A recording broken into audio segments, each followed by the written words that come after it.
I'm so excited to talk to you today. I'm so excited to be here.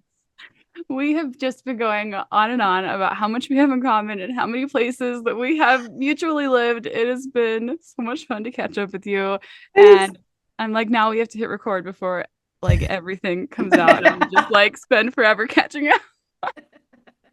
So we've been talking about college and what you studied there, and I really wanted to go back a little bit and ask you about, as you were growing up, what did you kind of see the direction going for in your life? Like, what were you Oh, imagining for your life? wow. That is such a good question. I had a super lonely childhood.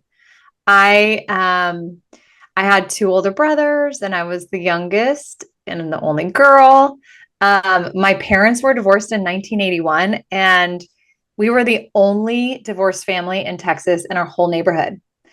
So we were kind of outcasts. And there was a moment when I really wanted to be in brownies and Girl Scouts, and they weren't gonna let me in because my parents were divorced. Oh And my I came from gosh. this like broken home. I know. But they did. And I made good friends and all was well. But I was really all to say I was really lonely, picked on at home and picked by my older brothers and picked on at school. I was really overweight and food was my friend. Um, We but gotta I find the coping mechanism, like to just exactly. go to like whatever is around. Yeah. Yeah. And I have a really like one of my first memories is coming home from kindergarten and I was so excited to show my mom something and I found her crying in the bathroom and she, shut the door and said, go to the kitchen, make yourself a snack. And it was like, wow, when you're 5 to see your mom, in pain like that. And it was just confusing. And that was my parents splitting up and And she that, wasn't available to you to give you what you yes, needed. Oh. yes. But the kitchen was always is. So, so I developed that coping mechanism with food and reading. I loved reading. I was always with a book, always reading and writing stories and coloring. I loved like I had a desk in my room and I would sit there and I would write stories and color and I dreamt of writing and sharing my I don't even remember if it was my stories. I had a big imagination so I would make up all these stories and I was super inspired by like The Secret Garden and Lion, Witch, and Wardrobe. Oh my goodness. Wrinkle in Time. And I that's what I saw myself. That's what I did a lot of the time. I was curled up with a book or pen and paper, crayons, marker, writing, drawing. That was my jam. I love it. And I love how that leads into what we were talking about before we hit record about what you ended up studying in college, which was communication and how, you know, we interact with one another. Yeah. And I loved the big theories in communication. I didn't want to drill into like corporate communication. I really landed on interpersonal communication because it felt the most juicy. And you're always communicating interpersonally, whether you know it or not. So I landed there and I loved it. And I remember I remember in college, one of my professors sharing about how you can have two people, well, a few things like that I just wanted to talk about all the time that two people that have the exact same upbringing in the same house with the same parents then have completely different experiences. That I was loved that idea. That kind of blew and expanded my mind back in my little 18-year-old body and mind. And then also how our words shape our reality and the like so they I remember learning about how Eskimos have something like 30 some words for snow, right? And they experience snow in all these different ways because they have words for it. Where growing up in Texas, I Right. saw snow like once and it's like, that's it, Right. all it is. It's so true. Well, and now that we've been in Utah for the last like 5 years, like my Yeah. kids and I have started like making up our own words. Like we're like, it's snowing and raining. Let's call it snain. I Find that love like that. so funny. I love that. We need to go look up some like actual real Eskimo words so that they sound a little more legit than mom's Totally. words. But And it's so funny how kids just naturally have this way of making up these words. We were just going through, well, we were in Jackson Hole for 3 weeks, and then we made our way through Utah. And I forget where we were. I think we were in Jackson Hole. And my 7-year-old just turned 7. He was like, "It's frizzling outside." I And I'm love like, it. "What's frizzle?" And he's like, "It's kind of like drizzling, but it's like not even a drizzle." It's like, anyway, Oh, I yeah, love it's so it. cool. Yeah, we just find ways to describe what's happening around us, and somehow like we just understand naturally. Like we pick up on language when the communication isn't fully present. And I have a son, who's severely autistic, and he didn't learn to speak until he was 7 when he was diagnosed with type 1 diabetes. And there's sometimes when you really just understand what he's saying, even when he doesn't have the communication for it.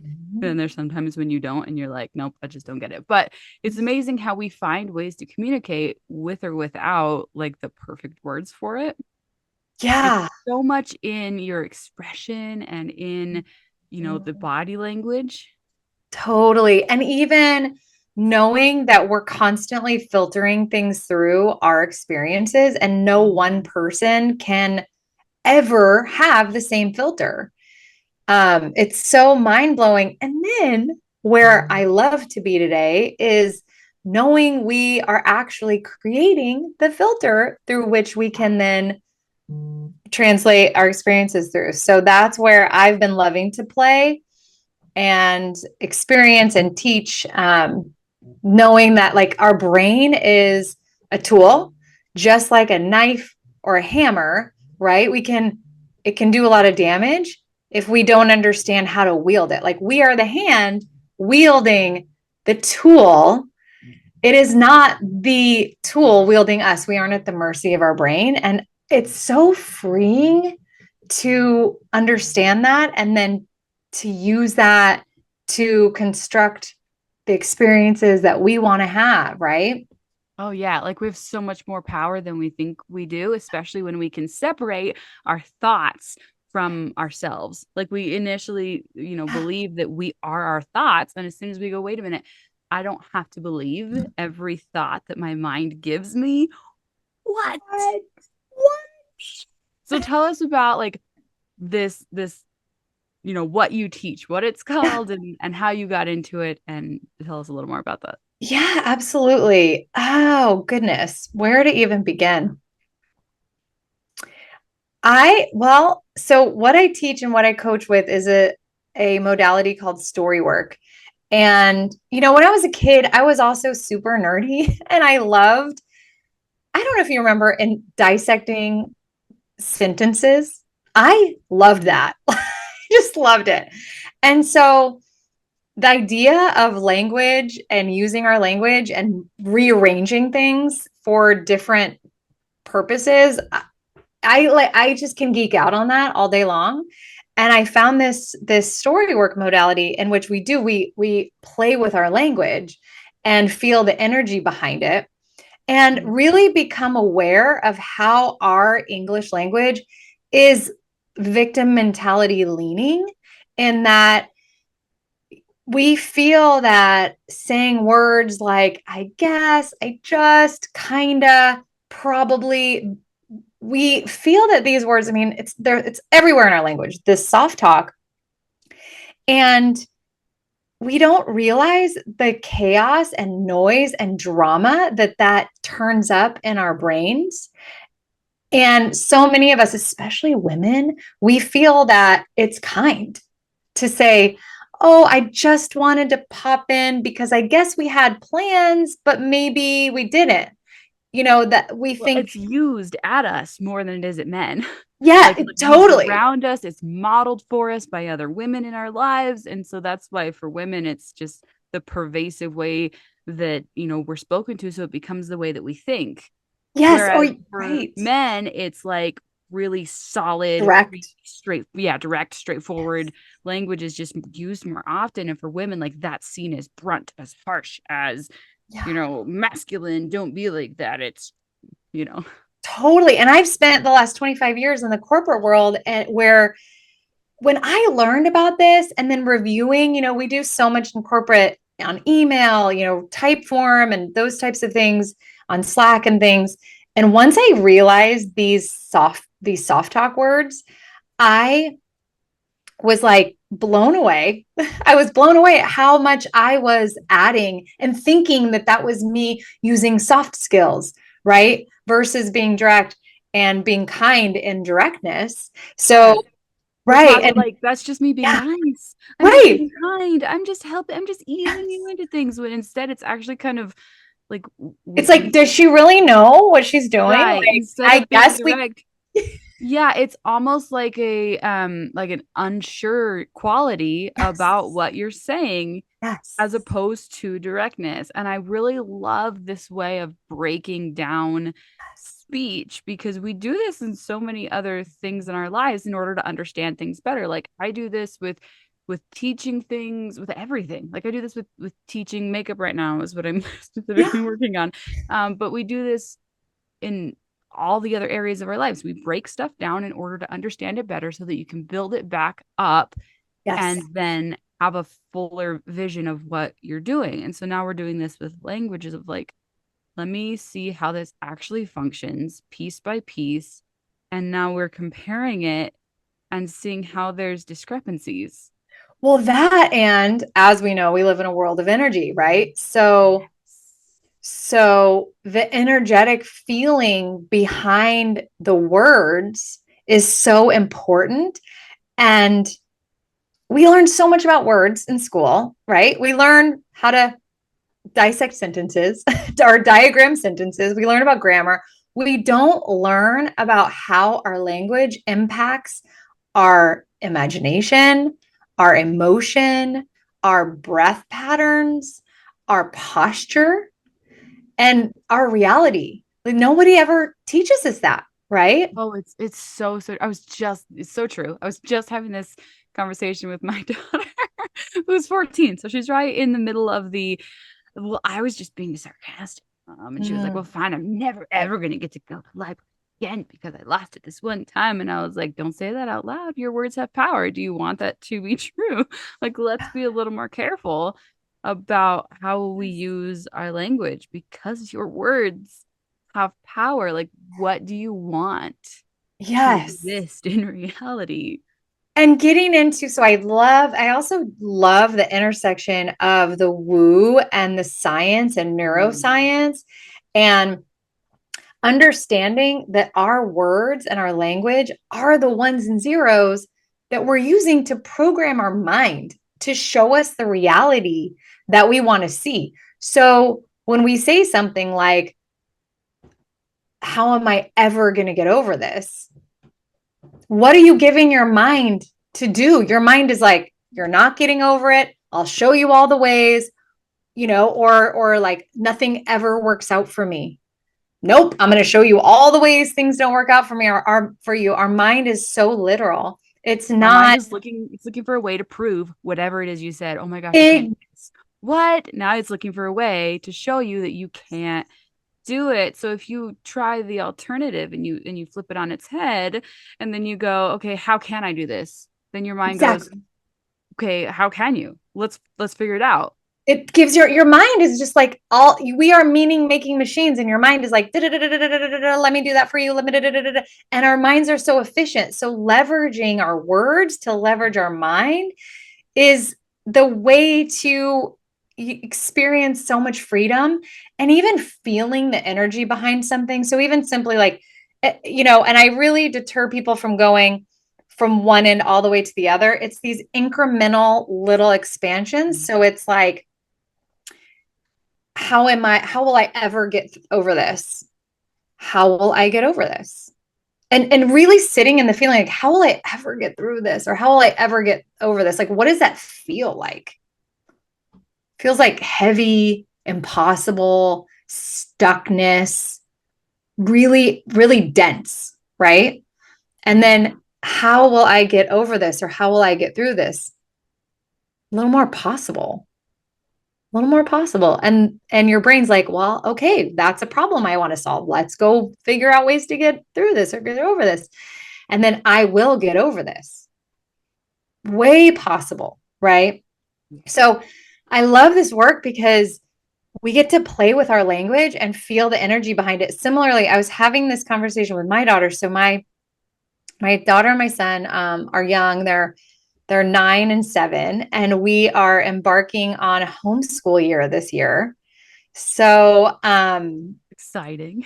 it's exciting and it's different and it's all the things. And they went to this outdoor nature school today. It was their first day, and I hear myself saying, "Oh, are you ready? Are you ready?" And I'm like, even saying that, are you ready? That to, feeling the feeling behind and the energy behind that question feels so dramatic. And then it's like, am I ready? I don't know. What does ready feel like? Well, versus same words, I am ready or you are ready is so true because think of all the things that happen in our lives that we're never ready for, but we're doing it. We're parents. We lose a friend, we lose a parent, we start a job. If we were to say, am I ready? Am I ready? Am I ready? It just like dials up the drama and the overwhelm versus Yeah. I am ready because this is happening. Declaring it versus questioning it. Yeah. Like it's just what reaction does your body have to the words? And one kind of sends you into a spin Yeah. and one helps you become more grounded. Yeah. Like, oh, okay. I can handle the unknown. I can handle whatever comes at me versus wait a minute, I'm not sure. I don't know. You know? Overwhelm. Oh my gosh. Right. Yeah. And then, so there's the fun of playing with the words and just rearranging them slightly to play and feel the energy. And is that heavier? Is that lighter? And then another aspect of it that is so important is breath and noticing where we are breathing from and how the story we're telling ourselves about something is impacting our breath, is impacting our posture, right? Somebody in victim mentality is like always breathing from their chest and is like a little bit, their Yeah, posture. you could see it and you could feel it and it helps to like pay attention to your own body of like when you're not feeling confident, what does that look like? When you're feeling panicked, when you're feeling anxious, like versus when you feel really free, when you feel really Mm, sure of yourself. How does that look in your body and what's that difference? totally. And asking yourself if you notice that, what is the story I'm telling myself about this thing is such a powerful question because in this work, this mindset work, which can be so, mindset and we're going to mindset. Well, how? What do you mean Mindset's mindset? vague. Yes. Like, It's what do like you what? mean?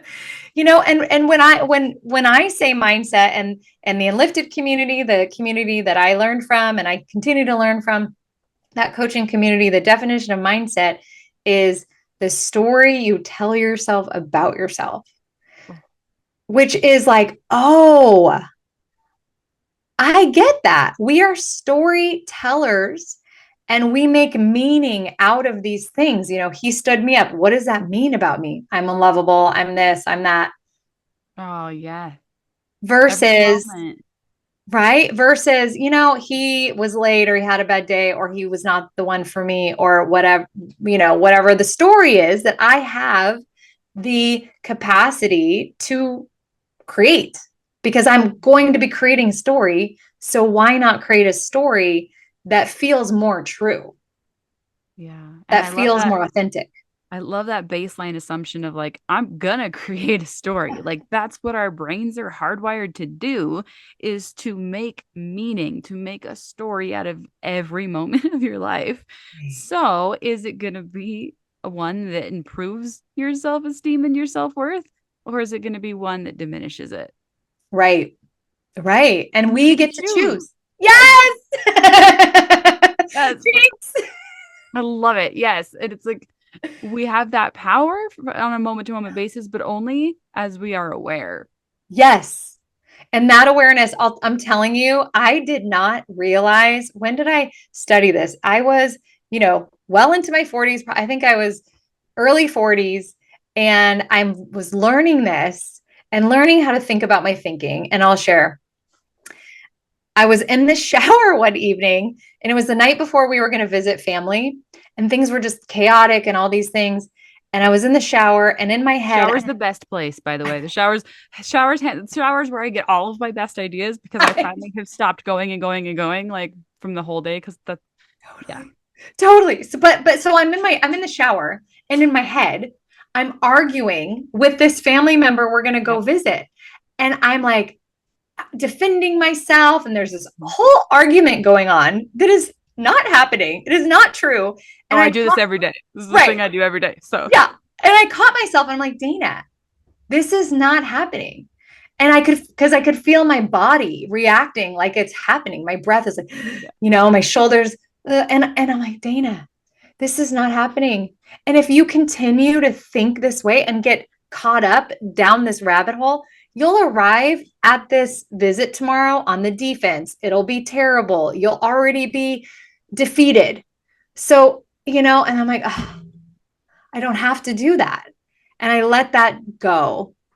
And then later that evening, I go to change the laundry. We're packing. I go to change the laundry, and the clothes were still in the washer. They hadn't been moved to the dryer, and I had to rewash them. And I'm like, my husband, how did he not see this? I was so mad. I was so mad at him. I carried on with the story about this. You had one job. Come Yes, I have on, to do man. everything. I have to do everything. Yeah. And again, I had to go, Dana, he's your partner. He has two young kids. You have two young kids. You could have seen this too. It's just a matter of restarting it. All is well, talk myself off that ledge. And then later that evening, I'm folding the laundry, and he's out for a walk with our puppy and our kids. And I was like, how many evenings did I ruin by following that story, that initial story, and not being aware of the thoughts that were creating this reality, And it turned out to be a wonderful, calm, beautiful evening versus the one that we all know that we've all been Right. in. I've started labeling that for me personally, Yeah. like spinning, like, oh, Yes. I'm spinning again. And Yes.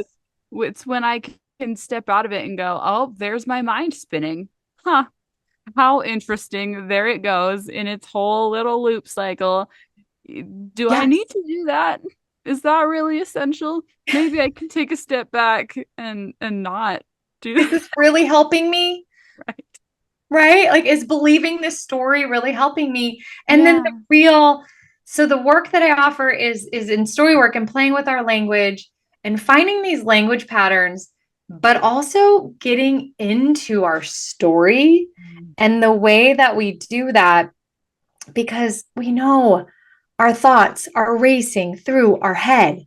They don't call it wandering or strolling thoughts. They're like racing. Right. No, and I love, love, love this work you do because I'll be spinning and I'm making up this story of like what we're gonna say or what somebody thought. Usually, a lot of times it's like, here's what I'm pretty sure they thought. And my great example of this because I was able to dissect it like 3 days later Hmm. and go, wait a minute, I've been spinning about this for 3 days.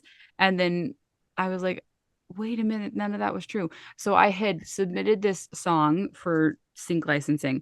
And it was played in front of all these people, all these professionals, and I was so excited and nervous that they were going to play my song in front of these people. And I They listened to my song and they were like, "Oh, it's so cute. It's so much fun." And my brain was like, "It's silly. They think my song is silly. They think I'm not professional because they said it's cute. It's so much fun." And my brain was like, "It's silly. You don't belong here." Right. So for Well, 3 days, I was like, "It's silly. I don't belong here. They don't think I'm professional." And on and on and on and on and on. It went for 3 days, and then finally, I was like, "Wait a minute. I made that up. That's not what they said. None of those words came out of their mouths. I came up with that. What were their actual words? Their actual words were, it's cute, it's fun. Oh, oh, oh. yeah, exactly. And we have these voices that run on repeat that, if you heard somebody speaking to, some of us, if you heard somebody speaking to a dog in a park, the way we speak to ourselves, you'd be like, I'm Oh, going to call the police on that crazy person, right? right. But our brains are so efficient that we repeat the same thoughts over and over, and we don't even know what they're saying half the time. So even in that situation, writing down that instance and feeling, the story you were telling yourself about, they think I'm silly, feeling where you feel that in your body, and go asking yourself, well, when was the first time I felt that? That's And powerful. then, right, and then taking, that's the story that you want to write down, because we have these stories and experiences that create these meanings or identities about ourselves that are they're so back there, they're so somewhere in our subconscious, and we typically don't want to resurrect them. We don't want to look at them. We just want to get away from them as quickly as possible. But the reality is they're showing up Yeah. constantly, Here's you proof know? again. Yeah, There there it you go. is. It's proof that I'm silly and I don't belong. That you're right. Totally. There it That's is. brilliant. And Yeah. so writing that story, okay, when was the first time I felt that? And like, where is it in my body? It's like, well, it's here. Oh yeah, I remember, I'm just making something up, a music teacher, somebody told me this on this day. And writing that out, not like a journaling exercise, but writing it out conversationally to get back into that story, and just getting it out on paper, title it like a book, write it out. I was standing here, she said that, da da da, this happened, this happened, this happened. And then you have it on paper, you can look at it. It's like, once it's out of your head, when it's in your head, it's like so big, da, da, da, da, so overwhelming. Get it on paper. It's just words. It's just squiggles and sounds on a paper, right? And then write it out. That's first step. Second step, read it out loud. Check in with your body again. Where is it? How big is it? How does it feel? And then read it out loud the next time. Intentionally slow pace, 70% pace, really getting yourself that distance between you and your words. Check in with your body. Did that make it bigger, smaller? Did it move it? What happened? And then the third and last step, read it that same intentional, slow 70% pace, adding a full inhale and a full exhale, belly breath between each sentence. And that really gives you the space between you and your words and your story to downregulate your nervous system.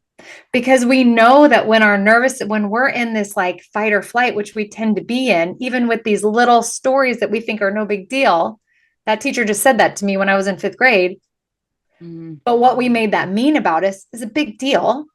So breathing our way through the story widens our aperture of the perspectives that we can see, because there's infinite perspectives to every story. As we said in the beginning of our conversation, So two beautiful. people Yeah. living side by side have completely different experiences. We can access different perspectives once we give our nervous system that peace and that down regulation. And when we're looking at the words and even asking ourselves or changing, playing with the words a little bit. Like for me, I was really bullied in elementary school and middle school. And there was one girl in particular, we all had the mean girls, I'm sure. There was one girl in particular, and I was doing this work with this story, and I was like, I desperately wanted her to like me. I desperately wanted her to like me, and changing one word, she desperately wanted people to like her. I'd Mm. never been able to access that perspective. I mean, it's easy, it's simple, but when it's your story and just changing and tweaking a little perspective, there's so many to choose from. So, which one are you going to choose to focus on? Can change your entire history and your entire experience. Well, and it changes the way that you physically show up in reality today. It changes the way that you interact with all of the people around you and the way that I mean, your literal presence in life, like the way that you hold your body, like confidently or not, and like the way that you face situations. And when you go all the way back, you probably aren't getting triggered by those like little things that show up anymore because you went all the way back. Right. And you can, it's a forever practice, just like, Yeah. one day at a time, 1 minute at a time, one breath at a time. It's like continuously catching your brain to go, whoa, is that what's the story I'm telling myself about this situation? And is that the story that I want to tell myself in this situation?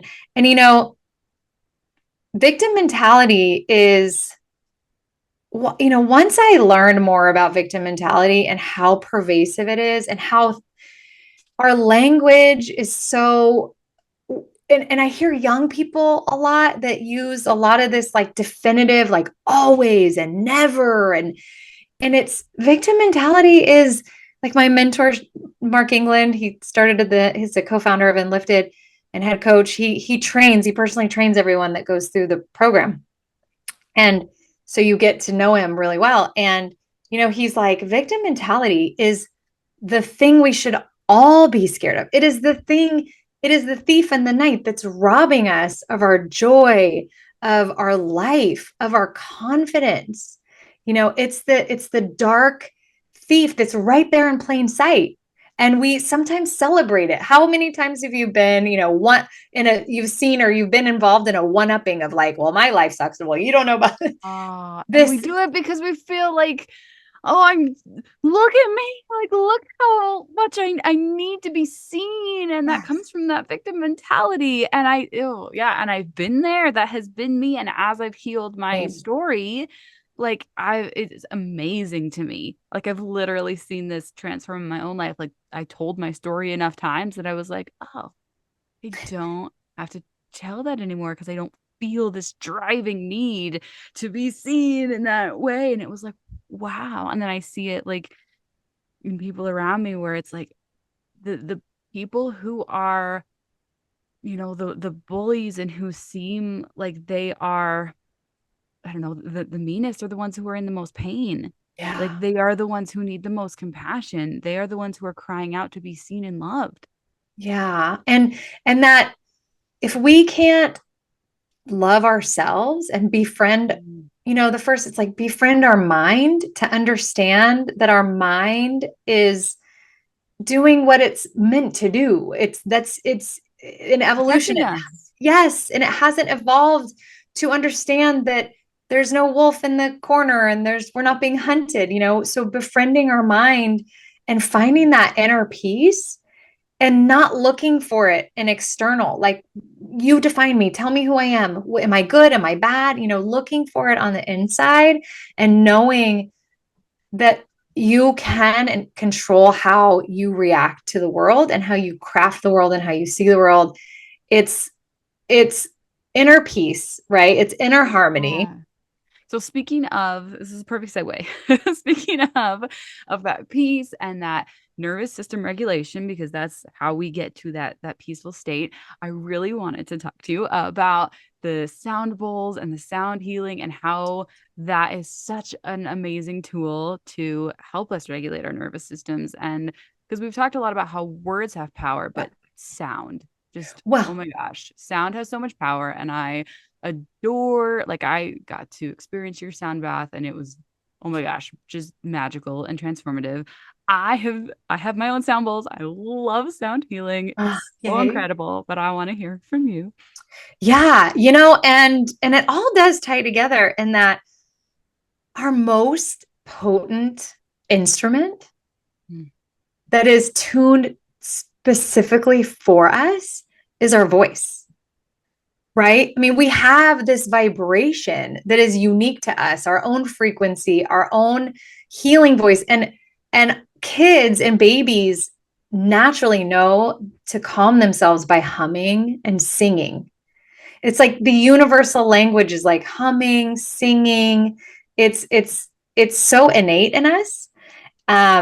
So bringing that to sound Love that. healing, Yes. yeah, it's so true. When I was learning sound healing and learning the power of it, my son was an infant, and I would start when he would cry or start, throwing a temper tantrum. I would hold him and hum, and he would eventually start humming and to synchronize with me, and it's so powerful to That's do so that because beautiful. right, because he heard, the voice, the noises of my body and the frequency of my voice that's his beginning, is one of the first things that our children and ourselves, like one of the first senses we develop is hearing, and your nervous system and hearing. And so you're used to hearing the heartbeat and the rhythm and the all the noises. So sound has been our healing foundation since our very early moments. But sound healing specifically, I just have to say, we are so in our brains, and I'll speak for myself, but for a lot of the people that I speak with on a daily basis, we are so cognitive. We are so in our brains.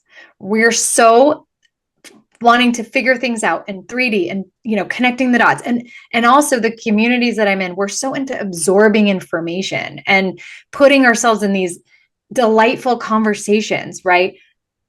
Yet when I allow myself to experience a sound bath and give my body and my brain the time to integrate and to reflect and to be very present in the moment, the insights that I get are so much more quick and profound and so deep and so wise. I mean, I get tons of insight from being in my brain and being in this like cognitive alpha state. But when I get into that theta, that really rest and relax, and I can tap into the wisdom of my body, it's so beautiful and it's so profound and so subtle, yet powerful. Um, and Wow. right. And I love these, you know, I love being in both the cognitive and the alpha and the productive, and we're figuring things out and problem solving and manipulating words and that. And then moving into the integrative, tuning into yourself. Because I think that's also one of the things I tend to want to overload on learning and talking and da da da da da, as maybe Well, and possibly a mechanism to avoid tuning into me. right. And it's a balance. And Yes. it's the masculine and the feminine. And in our, society and our culture, it has been so masculine dominant for so long of like, let's be logical, let's figure it out, let's, really forcefully like, deconstruct and construct and let's do that. And that's so important. Like the structure is really important, but the flow and the embodiment is equally important. And we have not been giving it equal time. And as we all know, I mean, if anybody's lifted weights, or when we're building muscle, like we know this in training, and we know that a couple things, like we know to be flexible, you need to be flexible, you need to move in multiple directions to keep our joints very and our muscles very healthy. Well, the same with our language. We need to like and our mindset. We need to be able to be agile and move in different directions. And then similar to when we're lifting weights, we know that the muscle doesn't build when we're lifting the weights. The muscle builds when we're resting. So the work has to happen. We have to do the force, but for the building and the expansion, we have to, or we get to relax, understand that's happening in the relaxing and the feminine in the flow.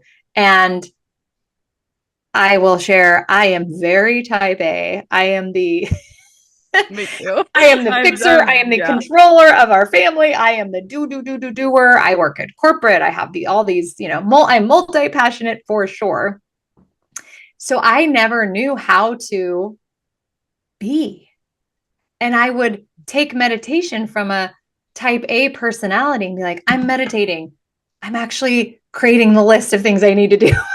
Oh my gosh, I tried to multitask meditating for the longest time. I was like, I'm meditating, and I would turn on meditation music while I was doing my makeup, and I was like, totally meditating, like this sounds right. And then I was like, oh, actually, like taking the time to just exist and just be and realizing how important that was and how much I needed it. How much I needed that time to just relax and spend time enjoying life. Yes.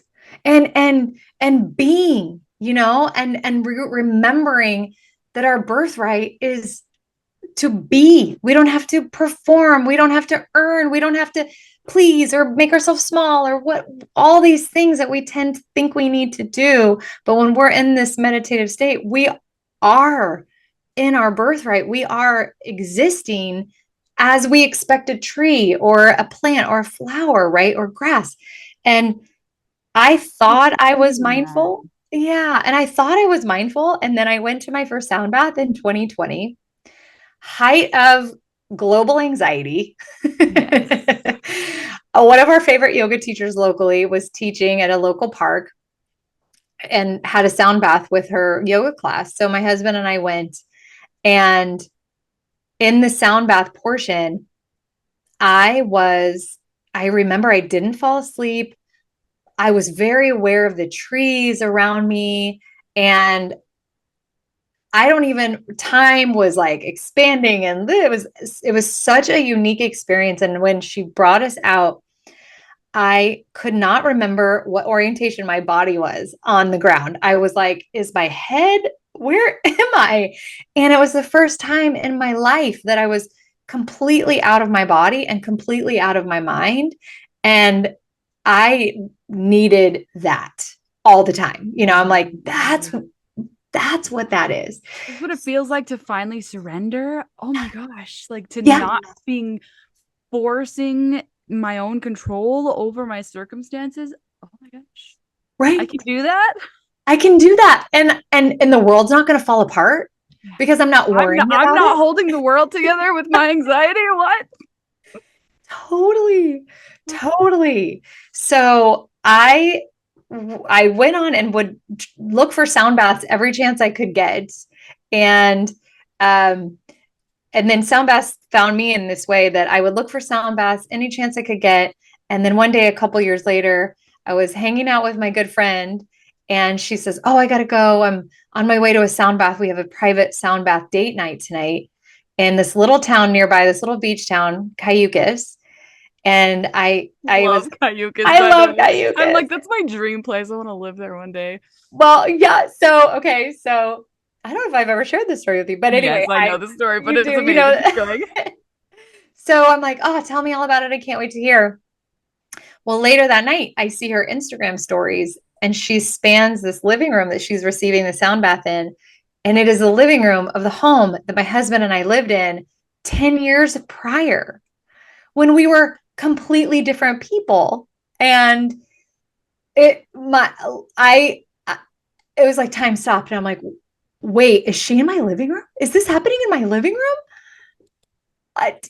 So that was really cool. And You then need a signier sign. Okay. right. I mean, do I need to sign your right? Exactly. Exactly. I know. Exactly. And So my husband and I, we got the courage because this beautiful couple that lives in our old home, they would offer sound baths in their home and offer community sound baths. So we went there, which took a lot of courage because 10 years prior to that, we were completely different people. We were both very overweight. We drank a lot.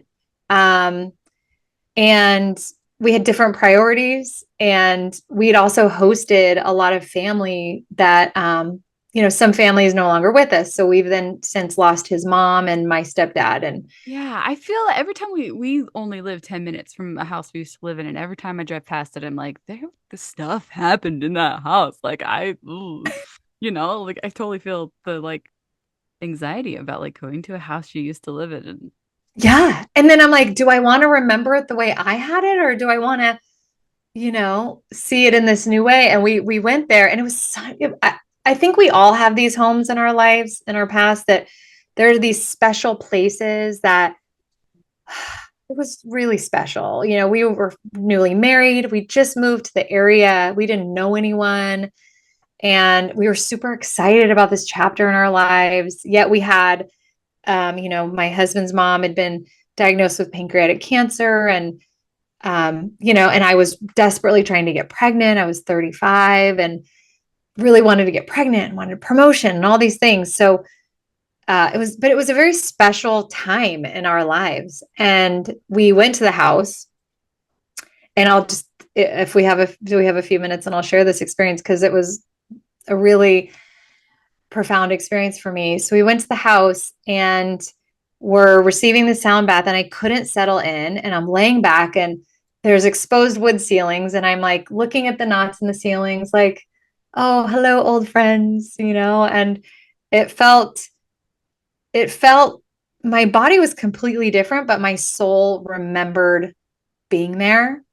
And I couldn't really settle in, to be honest. I was like, oh, I was just excited to be in this energy and wanted to, like, look around and just reminisce about, so I asked myself, like, well, who was the girl that lived here 10 years ago? Who was that 35-year-old girl? What was she worried about? What was she losing sleep over? What was she excited about? What was she interested in? And I remembered, which we forget when we've tried to conceive and tried to have a baby, I remembered how focused I was on that and how stressed out I was.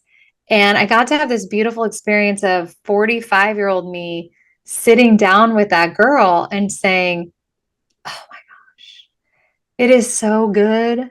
You have two beautiful children. And what you're worrying about is nowhere near how good it is.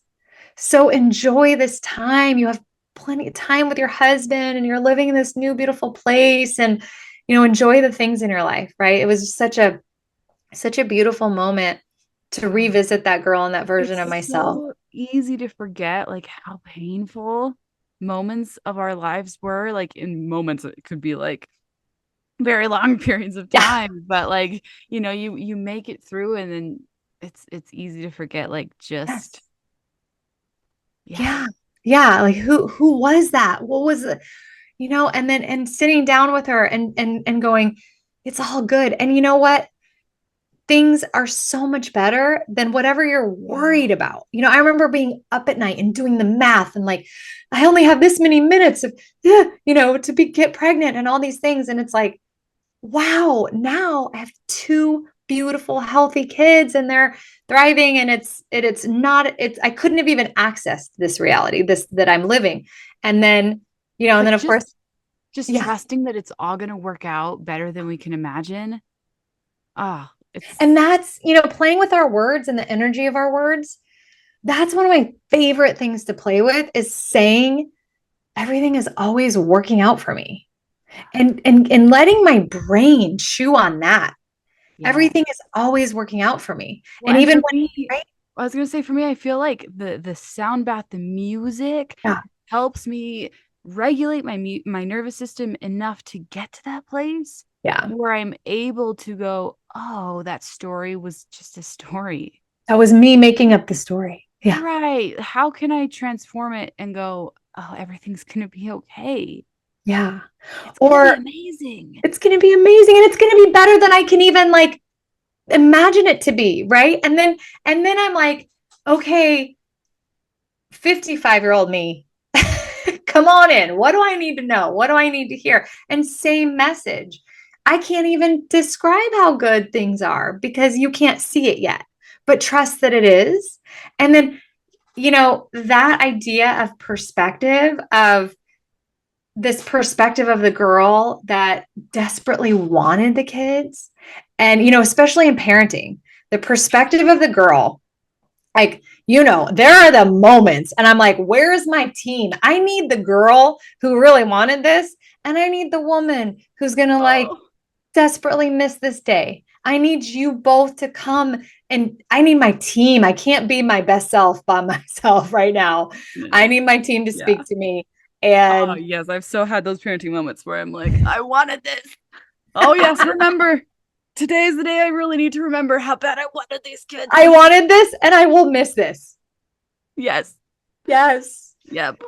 So anyway, so that was the I synchronicity. love, love, love, love that story. It doesn't matter because I've heard it a few Oh, times because I just love you so much. And I have oh, seen other interviews of yours, but I adore that story because I feel like we need to hear it yeah, so many times of like, just like remember the things that you don't know yet somehow. right. Like, remember that everything's going to work out and it's Yes. all going to be okay. And in 10 years, you're going to look back and go, my life was so amazing. Like, Yes. And I heard this recently, and I've really loved this perspective of where in our lives are we resisting our reality? And when we are resisting our reality by not accepting where we are right now and knowing that that is exactly as it should be, we yeah. keep ourselves in that place that we don't want to be. So Mm. when we're using our language and we're saying, well, they should be nicer and this should have worked out better and I should have done that. We're invalidating our current experience and not trusting things are as they exactly as they should be, right? Like I love reminding myself I am not controlling the sun and how close the sun is to the earth that I'm not burning up. And I'm not controlling the amount of gravity keeping me here in my chair and not floating away. Things are exactly as they should be. And I also can't control all the people around me. There's They are people who have their own journeys, and I have to just let them. I have to let my kids live their lives. I have to let my husband live his life. I have to let all the people in my life have their own experience. And sometimes it bumps against my own. totally, but and also let you have your own experience. So that even in this Yeah. personal way of saying, I shouldn't be here right now, I should be over there, I should be doing this.